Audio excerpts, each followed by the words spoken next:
ध्यान दो, क्या है प्रश्न 7 में, क्या बता रहा है? देखो यहाँ पे सबसे पहले एक वृत्त है ना। वृत्त क्या है? कह रहा है कि त्रिज्या 12 सीएम वाला एक वृत्त का कोई जीवा केंद्र पर, त्रिज्या पहले जीवा है, क्या है बाबू?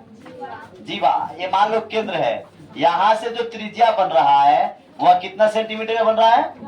12 सेंटीमीटर का। ये त्रिज्या थोड़ा सा ऊपर हो गया है ना, मतलब उतना आपके तो बनाया नहीं है, तो मान लो कि त्रिज्या ये है, ठीक है। यहाँ से 12 से जीवा पर त्रिज्या बन रहा है, किसको बना है? तो यहाँ से जब जीवा से बनाते हैं कि यहाँ क्या बन रहा है?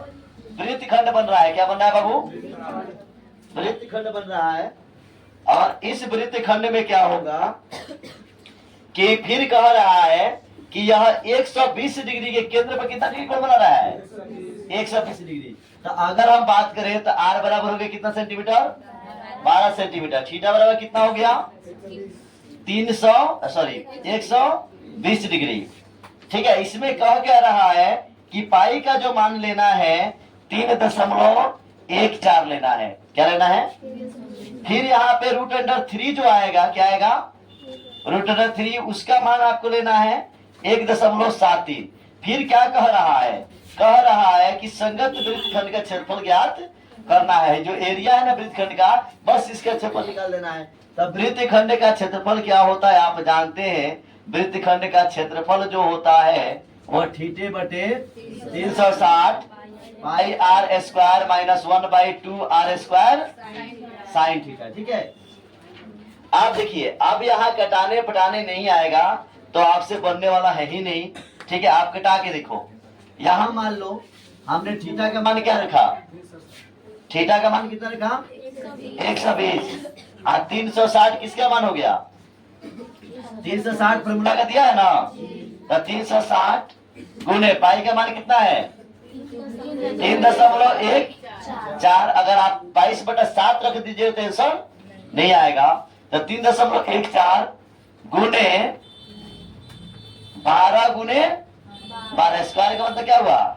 1/2 गुने 12 गुने 12। और साइन थीटा 120 डिग्री का मान कितना होता है? साइन थीटा 120 डाल दो पहले। ठीक है। आई 0 से 0 क्या हो गया?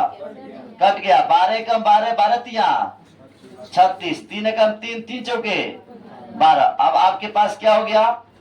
1 गुने 3.14 गुने 12 चौका 48 माइनस ये काट दो, 2 छक 12, 12 छक 72, 12 छक 72। साइन 120 डिग्री का मान कितना होता है?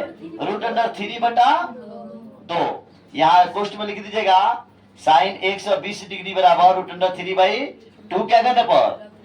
रखने पर। बाबू अब देखो यहाँ पे √3 का मान कितना दिया है? 1 अब तुम चाहो तो पहले इसमें गुना करो, कितना में? 3.14।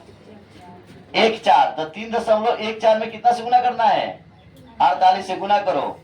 8 चौके 32 के 2 हासिल 3, 8 एकम 8 और 3 11 हासिल 1, 8 3 के 24 1 25, 4 चौके 16 के 6 हासिल 1, 4 एकम 4 1 5, 4 3 12, 2 के 6 1 5 5 10 के 0 हासिल 2 2 4 1 1 के कौन अंक हट के दशमलव है? तो 2 को अंक हट के दशमलव दे दीजिए। कितना आ गया बाबू?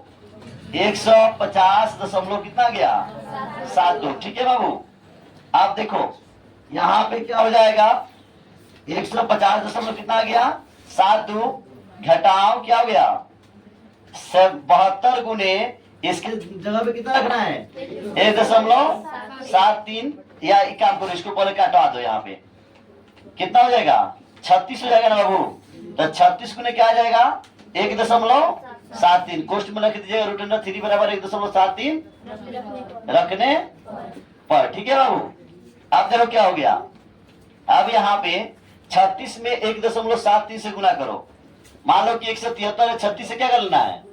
6 3 का 18 के 88 लगाओ 1, 6 7 42 आ 1 43 80 लगाओ 4, 6 कम 6 4 10, 3 3 के 7 3 के 21 के 81 लगाओ 2, 3 कम 3 2 5, 8 के 9 3 12 के 2 हासी लगल 1 1 1 5 1 कौ अंक हट के दशमलव था बाबू?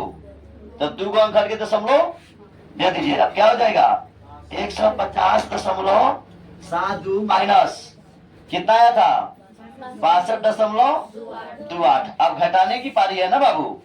150 से कितना 7 2 में से कितना घटाना है 62.28। ठीक है। अब देखो घटाना है 2 में 60 नहीं जाएगा इसलिए 12 में 60 गया है कितना बच गया 6 में से 2 गया है कितना बच गया 0। अब 10 में से 2 गया 8 है कितना बच गया 14 में से 6 गया 8 कितना आ जाएगा 88.44 सेंटीमीटर स्क्वायर। क्या इतना आंसर नहीं दिया है? चलिए ठीक है। अब इतना आसान गुना